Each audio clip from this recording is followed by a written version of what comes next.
already know who I am, but my name is Zero. I am joined here today by Artie the Gamer and Ballista Gaming. And the purpose of this podcast, fully, is to discuss our love for The Last of Us, which everyone knows has finally been made into a HBO original show, airing every Sunday on HBO Max. I imagine it's also probably airing on HBO. Is HBO even still on TV? Yeah, there's an HBO West and East that it does air on. There you go.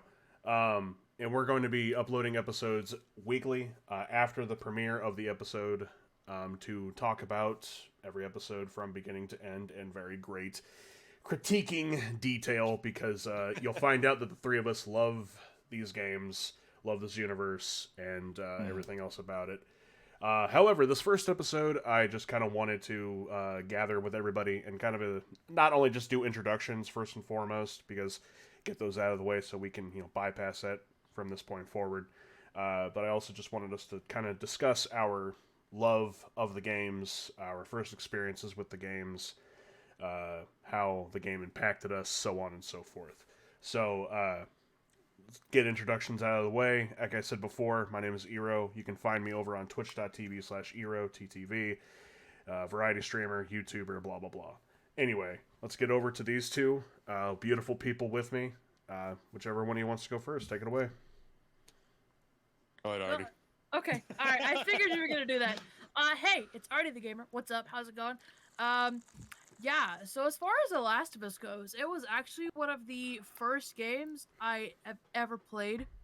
Really, like I first got introduced to gaming with the Uncharted, and then The Last of Us was shortly after. Once I realized who Naughty Dog was, how incredible their games were, how incredible their stories were, what have you. It was just like an immediate like, that's it. I'm in. And as someone who thoroughly enjoys spooky stuff, I was like, oh yeah, zombies, let's go. This is amazing. This is incredible. So yeah, that's kind of my whole spiel. I don't know. Hey everybody, Ballistic Gaming here. Kind of the same deal when it comes to us, like true story-based games. The Last of Us was definitely my introduction to that in a very, very massive way, and a very sombering and sad way when it comes to video games as well. I think it's one of the first games I actually teared up and started crying over with things that have kind of happened like that. So that's my introduction to Last of Us, was all that. Definitely. So I think my first thing is I was trying to rack my brain preparing for this because I don't imagine that I don't think I played The Last of Us when it originally came out. I know I didn't go to any kind of a midnight release for it. I think it might have been like a year after it came out that I finally like sunk my teeth into it and realized just how fucking awesome of a game it is. Do you guys remember it all going to a midnight release, or was it like something similar to my experience? Yeah, not for this game. I think it was I think about 3 years after it came out. Yep. That's when I finally kind of started deep diving into like actual story-based games, because that was one of your typical FPS guys and stuff like that. So Yep. Yeah. The thing I also realized doing some digging into the game. Do we know offhand the date it was released? The day? The date. the dates, no, like the year, because I know it. 2013 is when it came out. Yeah. Yeah, I know when it came out. It's 10 years this year since that game came out. Yeah. That kind of blew my mind a little bit. Well, I mean, we'll go on to start. I mean, I like kind of how they're going about introducing the cordyceps virus. Yeah. A little bit more. Yeah. Which we'll talk about later on. Definitely. For sure. Definitely.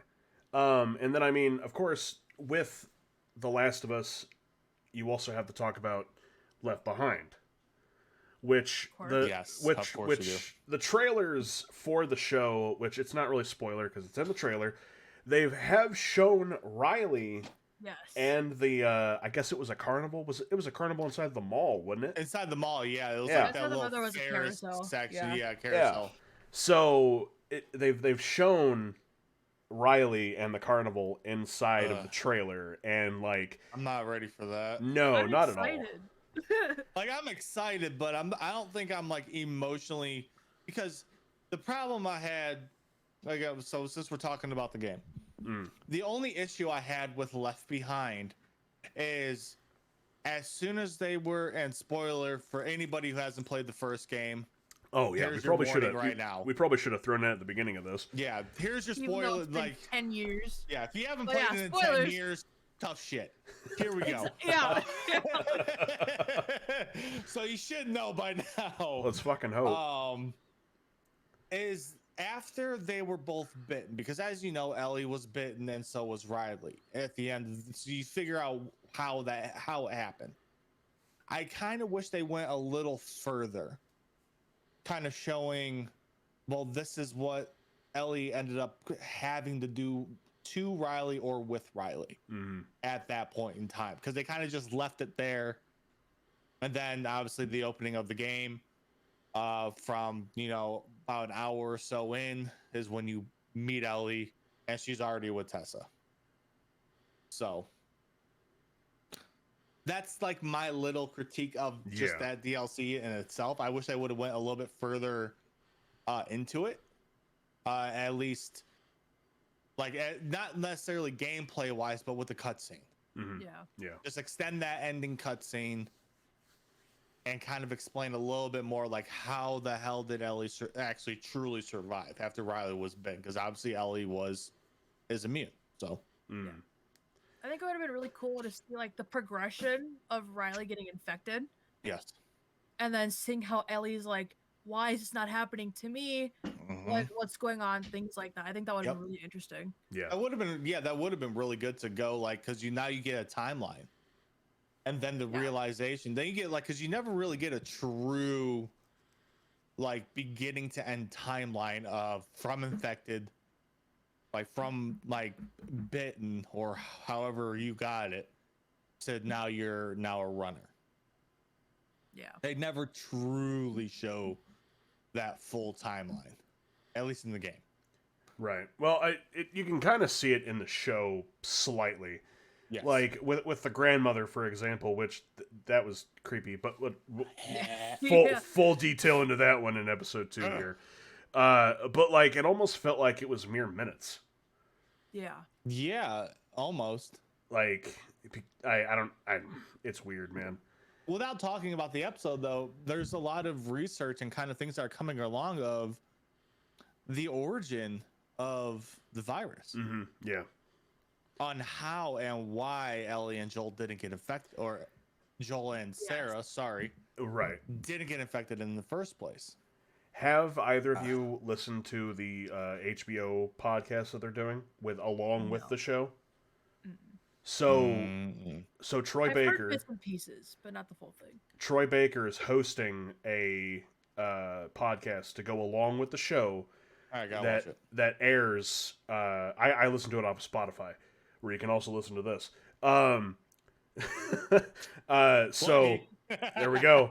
But it's him, Neil Drunkman, and the dude's name is Craig. I can't remember his full name, but he's the show writer of the show. Neil Drunkman, obviously the guy. The guy. One of the main producers of the show, plus creator of the damn game. But they all Uckman. they sit down. Yeah, thank you. They sit down and talk about the episode that we just watched, and okay. they were talking about some kind of I'm sure you guys have seen it. If not, I can link it to you later. It's a video of the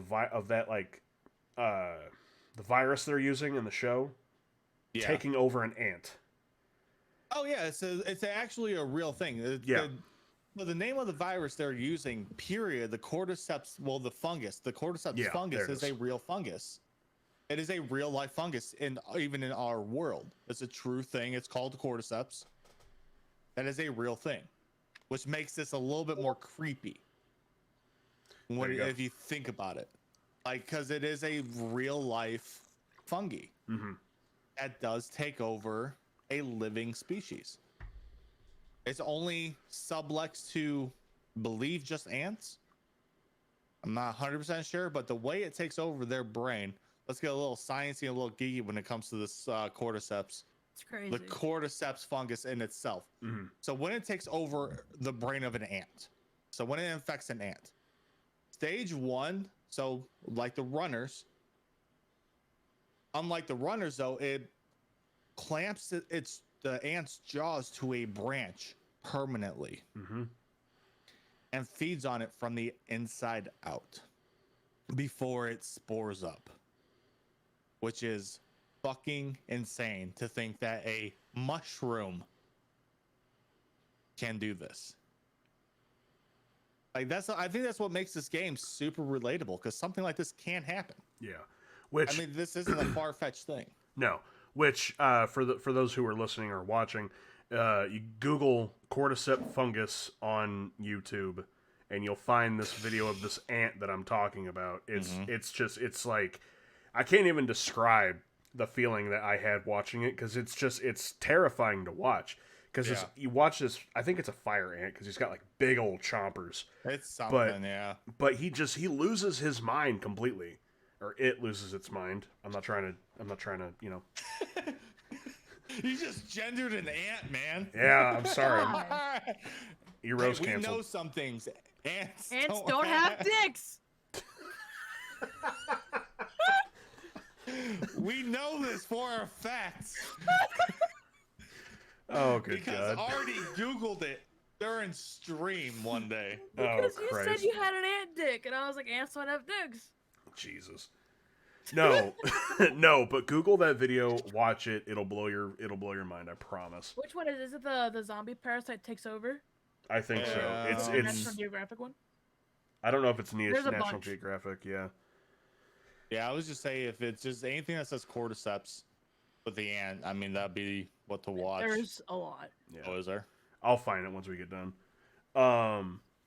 But going back to the game, out of just personal curiosity here, how many times did you beat it? The first game? Yeah, just the first game. Don't even have to count Left Behind if you don't want to. That's up to you. 3? 2 or 3, I think. Yeah. 2. With a full playthrough of Left Behind. 5 times. 5. Wow. Okay. I beat. Okay, so I've only beat Left Behind like once though, Yeah. because I didn't fully play Left Behind until I got the Game of the Year edition for free off of PlayStation Plus. Okay. Okay. Yeah. Yeah. So actually, I didn't play Left Behind until like super late into the game's history, but I mean, I bought it I rented it for the PS3. Rented it. Wow, that's an old term to think about nowadays. Yeah. Blockbuster. Yeah, family video.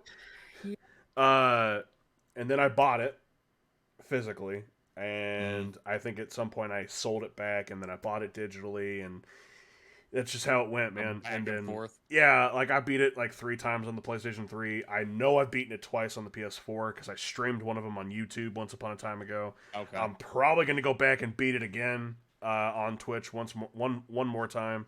Yep. All in all, like, were you satisfied with everything that happened at the end of the game? Did you feel like something, like maybe somebody got, didn't get the justice they deserved, or like, did you think that story was like, damn, shit?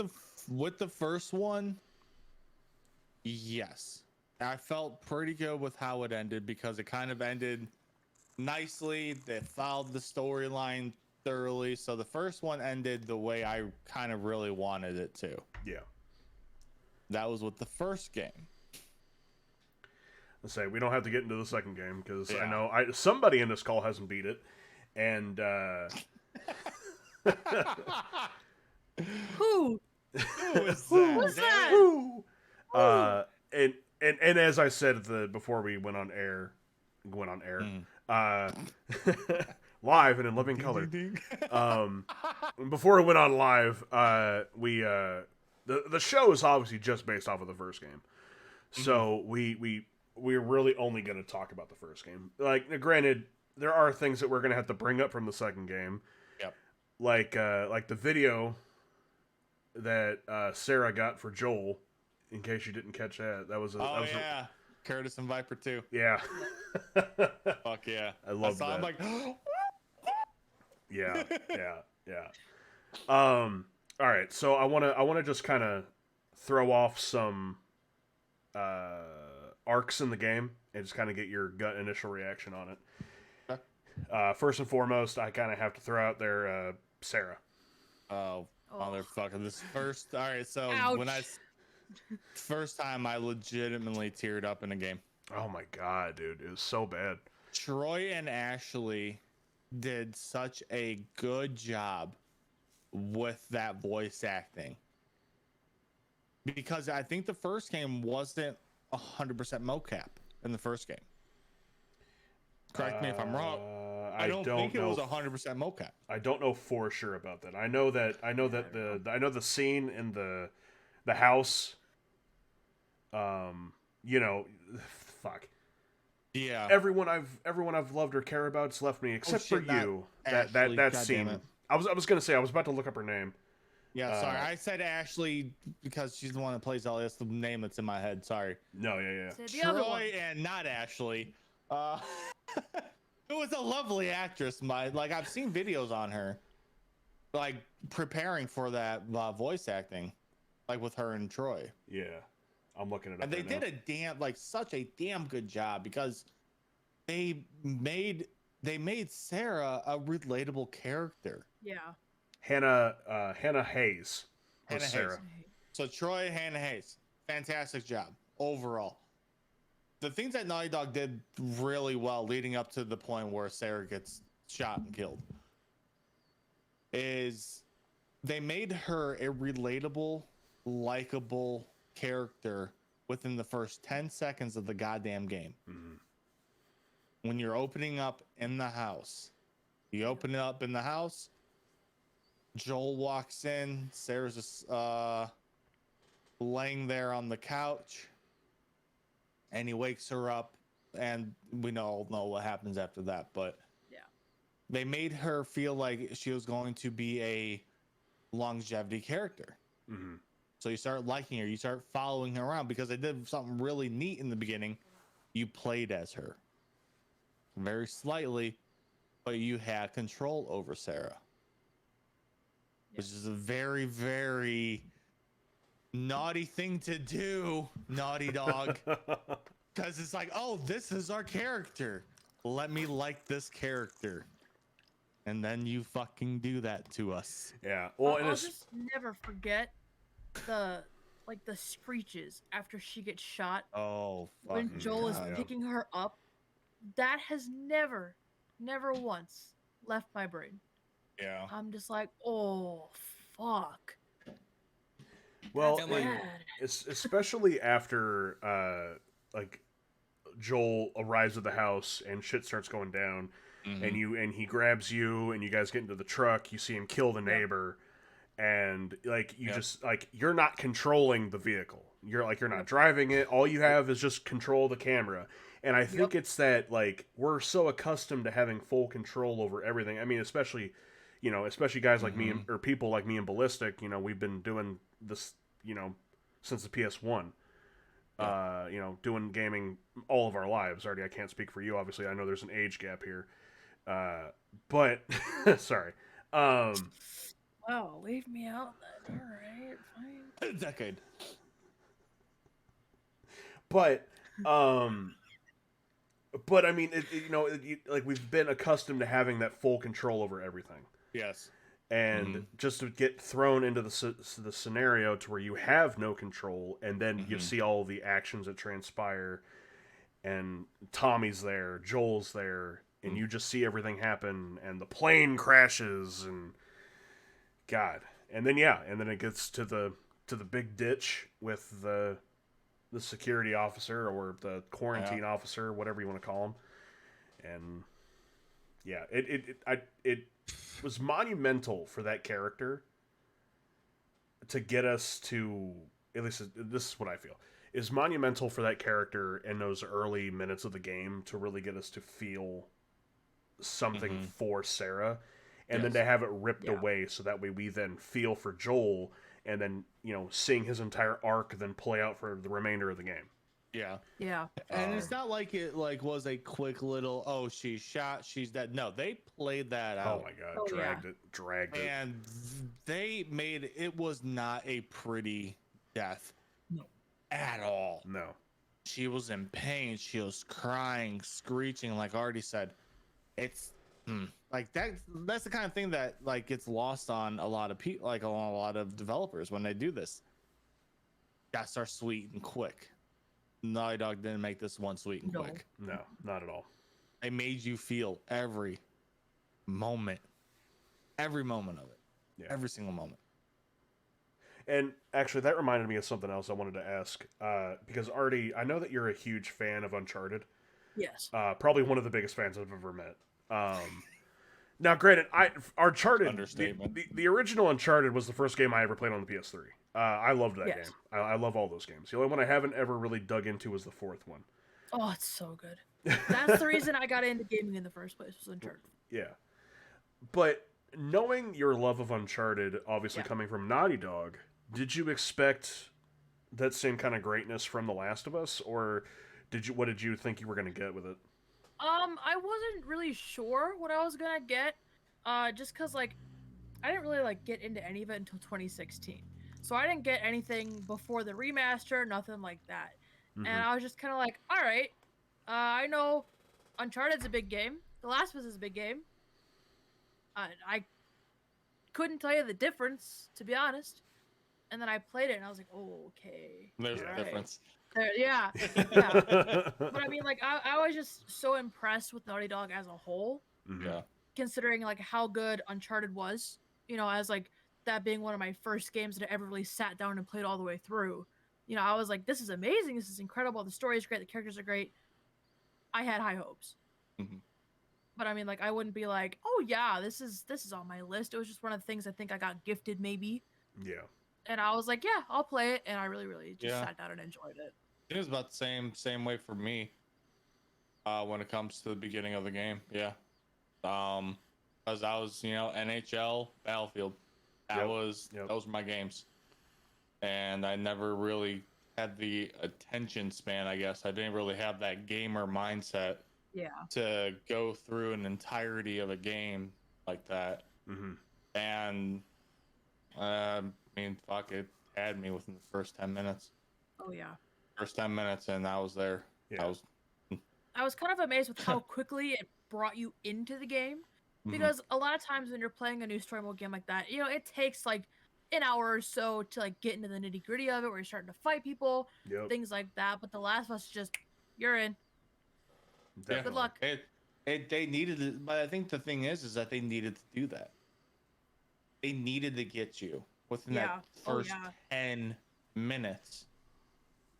Because after Sarah's death and you jump forward 20 goddamn years. Yep. The game slows down substantially for a little bit. Yep. It slows down to that beginning game pace.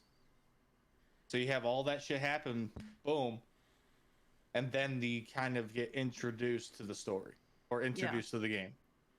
It was like a really good prologue. It really was. The beginning of the game was a damn good prologue. That is what sets it aside from other games, I feel. Because, like, everyone is just so used to, okay, it's going to be slow in the beginning, and then we'll pick it up later on, whatever. Like, there are a few games that just throw you immediately into chaos. Yeah. And it's so hard to, like, wrap you in, like, that quickly. And I think the way that they did that was very well done. Agreed. Yeah, besides war games, I don't know of any other game that's really kind of just threw you into the shit right off the bat. Yeah. Besides, like, any kind of war game that's out. Yeah. Now, speaking personally, of course, I grew up with Naughty Dog.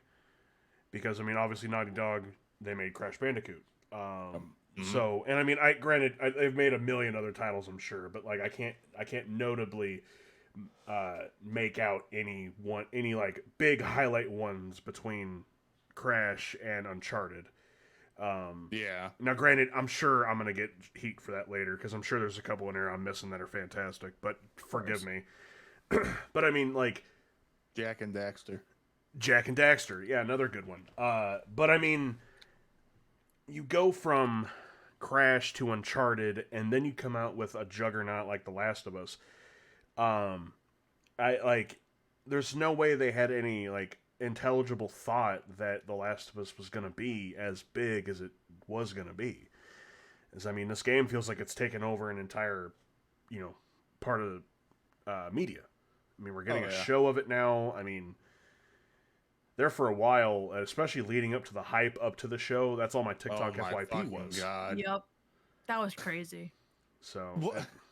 Yeah, I Little knew bit- that I wasn't gonna miss it as soon as I saw all those promos. I'm like, this looks so fucking Yep. good. yeah. And what gets me is we're going through some comments today about the show. If you're watching the show and haven't played the game, you have no room to complain about shit. Yeah. I'm No. just going to say that here. Like there was one, the little bit of a tiny tangent, and then we'll go back. I saw a comment that said, I won't be watching this again for many reasons. Okay. Too many new characters, can't keep up. No, I never played the game. Huh? Mhm. I take it you didn't watch The Walking Dead then. I'm like, fucking what? Like my brain, my brain blew because one, I'm like too many Yep. new characters. I'm trying to think like, was there? I'm like, no.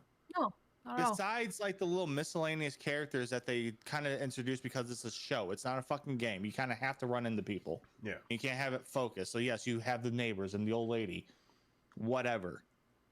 You have them. You have a couple of different people. Once you jump forward 20 years, whatever. And just a little quick thing with the show, and then I won't talk about the show again. You end the show with the 3 people that you are within in the game. Yep. Don't say there's. Yes, they switched some shit up. Who cares? Shh. You haven't played the game. Fuck, shut up. That's almost as bad as like the people that I see like at my job on a regular basis that go, I didn't like The Last of Us Part 2, but I never played Part 1. Then how do you know? You Yeah. don't even know what's going on. Yeah. Oh. All you know is that these two. These two girls have got beef for some reason, and then a guy gets beaten in Yep. the head by a golf club. Oh. Yep. I don't want to see that again. I don't want to see Pedro Pascal's head bashed in twice. We're not there Again, yet. We're yeah. not there yet. We're not there yet. I know we're not there, but we're going to get there. And then for Game of Thrones fans, you got to see that shit twice. Ooh, mountain. Mm-hmm. Why, Pedro? Why? Because he's a great actor. That's why. He hasn't died in The he is. Mandalorian Yeah. yet, though. So Yeah, but I swear to God, if he gets his fucking head caved in Mando, I'll be pissed. he's got the helmet though. He'll be all right. So No. Darth Vader. Yeah, right.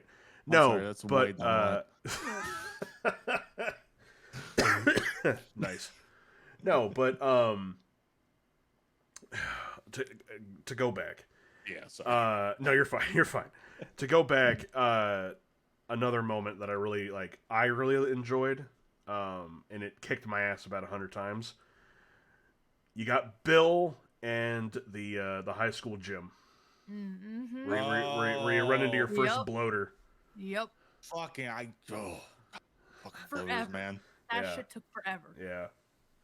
I think first playthrough took me twice. I got lucky. Oh, that nice.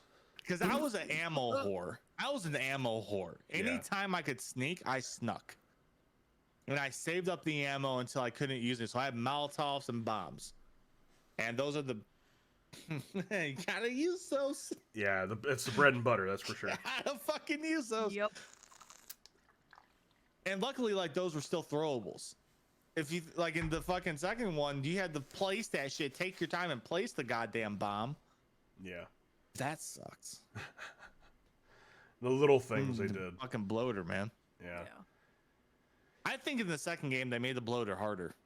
Just throwing that out there. The one time you face the bloater in the Oh, second game, 100%. 100%.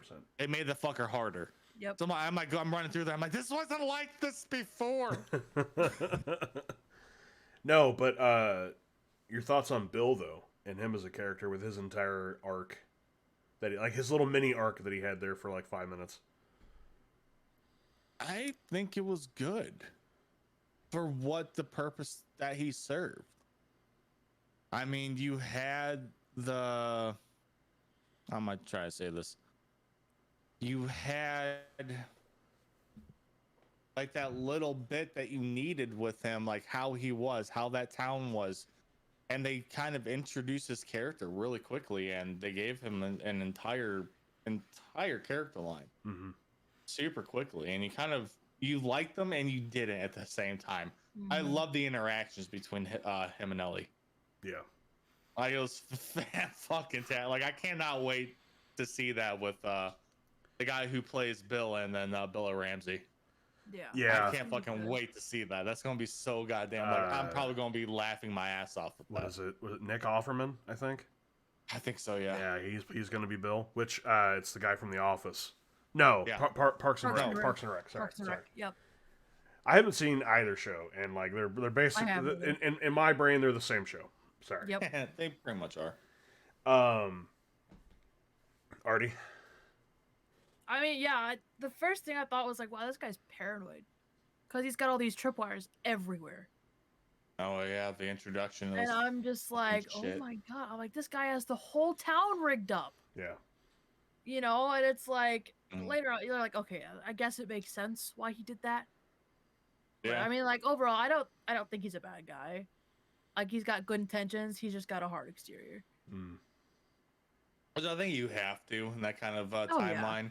Oh yeah, for sure. I mean, he's alive alone for a reason. Yeah, So for sure. Definitely. So, and I know I'm jumping forward here quite a bit in the game, but I mean, if we were to talk about the entire game from beginning to end, we'd be here all day. yeah, no shit. So moving forward to winter, you've got the whole, Joel fell onto the pipe. You think he's dead. You go from fall to winter, and then all of a sudden you're controlling Ellie again. Yep. Yeah. And you realize that Joel's been injured this entire time. And then what was the guy's name? Robert? David. David. Yeah. David. Yeah. That And then motherfucker. and then that entire arc. Yep. I mean, just the guttural reactions, like spill it. So, actually, no. You already go ahead. I've been speaking first every I fucking mean- time. I mean, like that was like the first time that I was like, oh fuck, this guy is bad. Like bad. You know, I was like, I'm in no way prepared for this. Mhm. You know, I got his little henchmen outside, whatever. That's great. They don't matter at all now. Like this was the first time I was like genuinely afraid of a boss battle, Yeah. because he was just such a terrible individual. Mm. Oh And god, that- yeah. Fight was just so, it was just so tense, and it was scary in a situation that you don't think would normally be scary, but it was intense, Yeah. and it was rough. I agree with that to a point. Like I liked it. I think me and Artie talked about this a little bit on my end. It was my only critique of the game. Okay. That singular part, to me personally, felt gamey because it was dumb luck. After so many times around, and it was the same thing: run, get him, go away, and he's sneaking around all weird. Like, to me, it was the first Oh. like gimmicky, gamey feel of the game. I get that. Other than that, Yep. the whole winter scene I loved because you had control of Ellie. You thought Joel may or may not have been dead. The iconic scene with the rabbit. I fucking love that. You know, Like, she he got that knew. tattooed on her body, right? That girl that did that. Oh, really? Did She she? got that tattooed on her body. Yep. That's Yep. great. Like it's on the back of her arms. One side is a rabbit, one side is an arrow. That's great. Yeah, no, that was good. I was like, oh. Fantastic. But I like the because the thing is they bring in David thinking that he's actually a good person. Mm. Because I think he did have good intentions at first. I don't think there was any sublet bad intentions with Ellie. Like I think he truly wanted to help her At first. at first.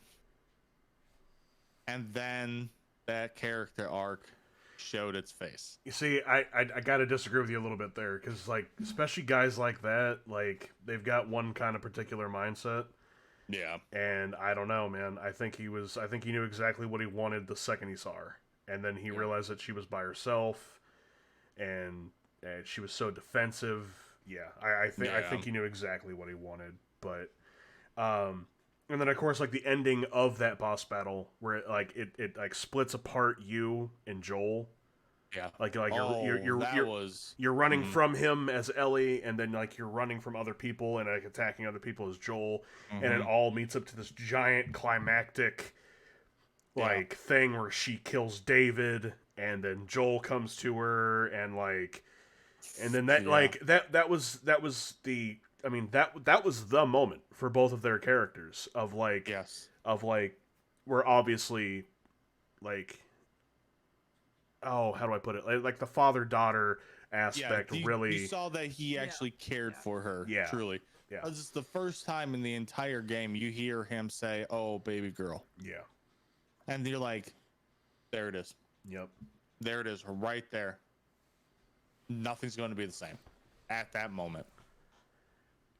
And then just like for that entire thing to happen, and then it springs forward from winter to then spring.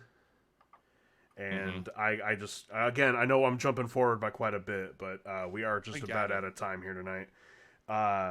So moving forward from that, we do have to go towards the hospital in Boston. Yep. And it, well, I'm not going to ask that yet. I'll ask that here in a second. You've got Ellie getting quote unquote captured by Marlene, who, shocker, she's actually not dead, even though she got shot or stabbed or whatever happened to her.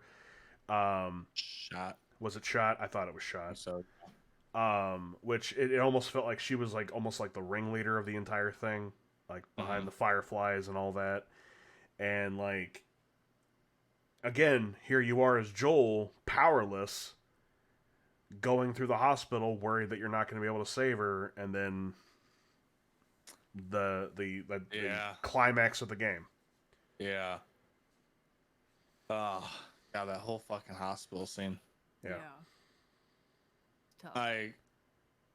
Because it's almost like you see Joel for who he really is. You see that twice in the game, actually.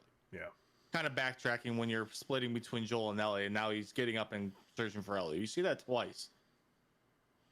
But it's such a like instinctual act to go save her, because you realize the conversation that him and Marlene had. You figure that out in the second game. What the actual conversation was that kind of led to what he was doing.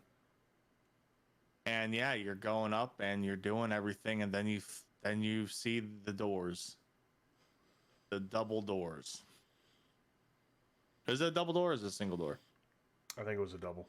Yeah, then you see the double door with the fireflies, with that firefly spread on it. Yep. Oh man, yeah, that was rough. That was rough. So, That whole sequence for me. yeah. Artie? It was just a big ball of emotion at that point. I think, it's like, you can see that he genuinely cares about her. He's like, he's trying to do the right thing, Mm-hmm. and that's so evident. And I feel like there could have been a better way to go about it, almost.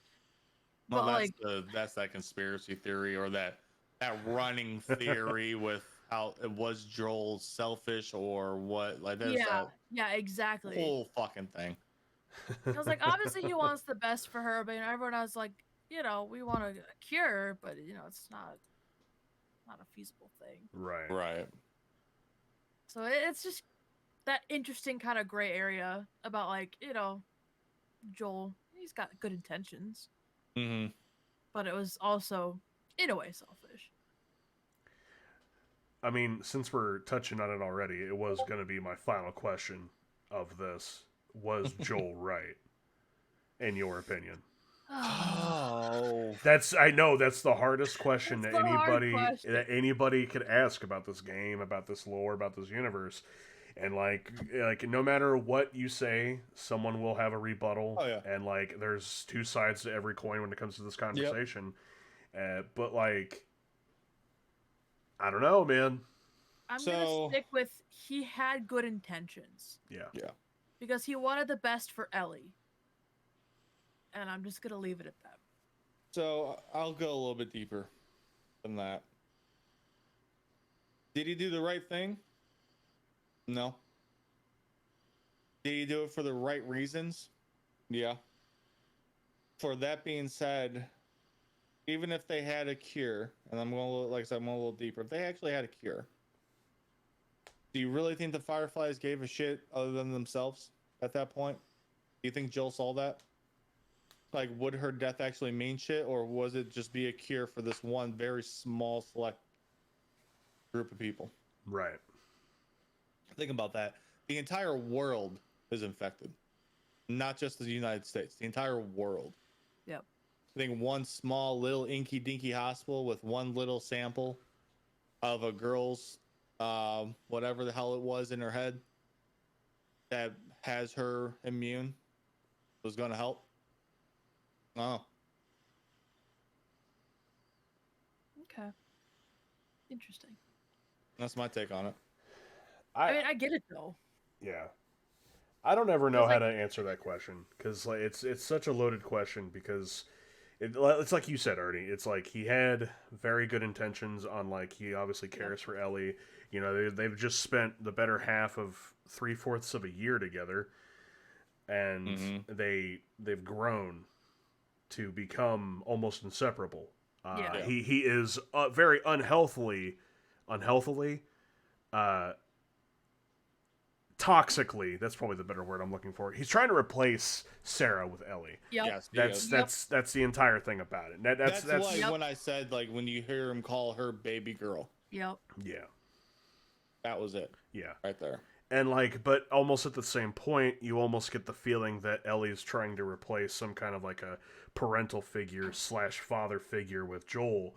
But then it doesn't feel like it almost at the same time. It's weird, especially like at that ending of like that very ending of the game. Yeah. And then leading into part 2, which we won't get into.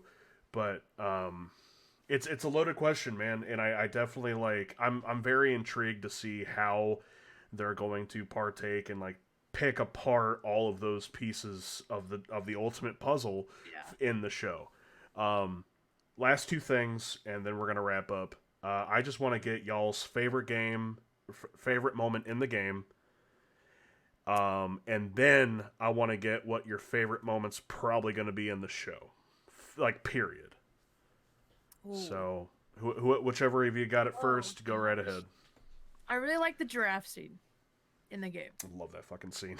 I think that is just such like a pure, wholesome like step away from all the bad in the world.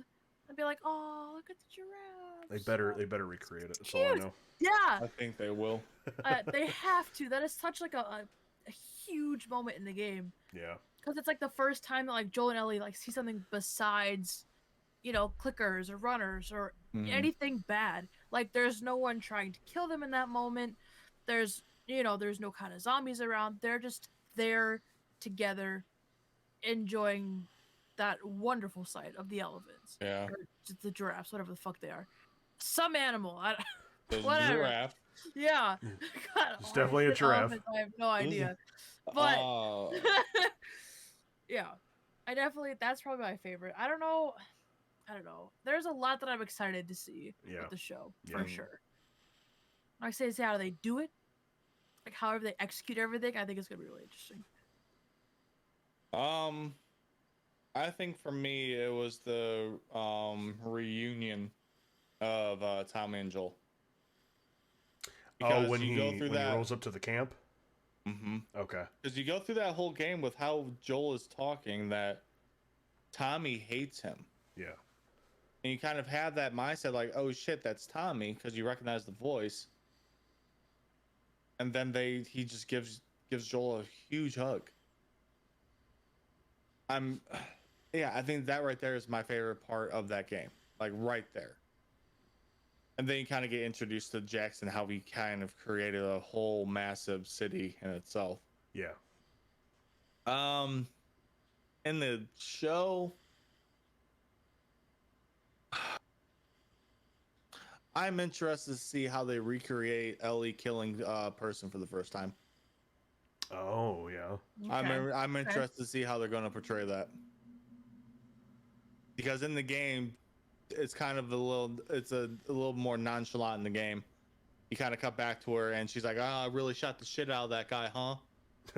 Yeah. Like really Ellie-esque right there. Yeah. I'm interested to see how they're going to do it in the game. So I was thinking about this a lot, and I think that my favorite moment in the game, and also what's probably going to be my favorite moment in the show, is going to be the same moment, and it's got to be that cabin scene between Ellie and Joel, or not. I guess it's not a cabin; it's the house scene where Ellie runs off right after they just got back with Tommy. Oh, okay, yeah. And they have the argument. You know, you'll be safer with Tommy. You know, everyone that I've loved or cared about has pushed me away or left me, except for fucking you. And, like, that entire scene between Troy Baker and Ashley Johnson, like, that's such a heartfelt, like, emotional scene between the two of them.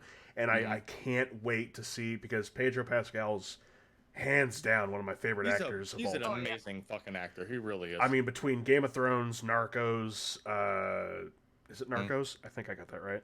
I think so. Yeah. Mandalorian, and then, of course, now he's Joel, which arguably one of the probably top 5 most popular male PlayStation game characters of all time. Probably up there with Nathan Drake, Kratos, blah blah blah blah blah. Yeah. Mm-hmm. But I'm very interested to see how Pedro and Bella do in that scene, because there's going to be a lot of attention on that scene. And I don't think they're not going to deliver, but if for some reason they don't, that's going to be bad.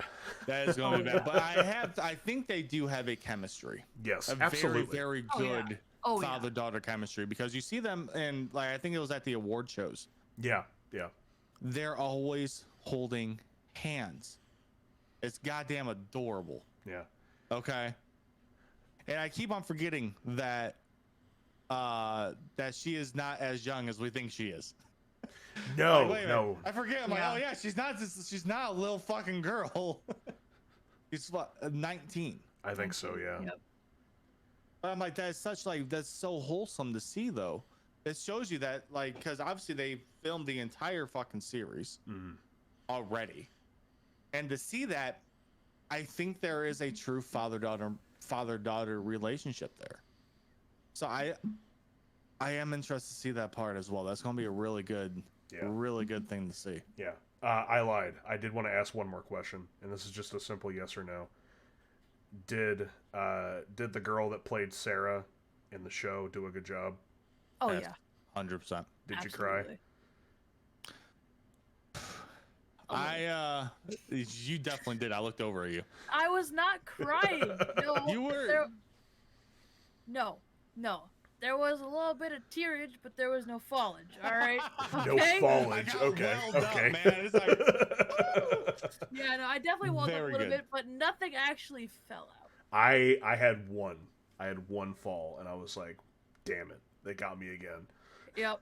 I held it together. I have never been able to play that game and that scene not get me, and I was like, Yeah. the show's not going to do this. The show's not going to get it, and then the show got it. But Fuck, the show did it. but we'll go into way more detail on that next week. Yep. But we're going to wrap up here, ladies and gentlemen. Thank you so much for listening. We don't have a fucking name for this, but it's okay.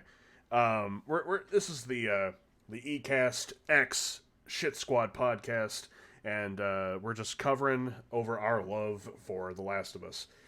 Before we get out of here, please do me a favor. Go follow these beautiful people who are with me. Go ahead and announce yourselves, whatever you're on, blah, blah, blah. Ballistic_gaming__ at Twitch. Yeah, that's pretty much all I'm on.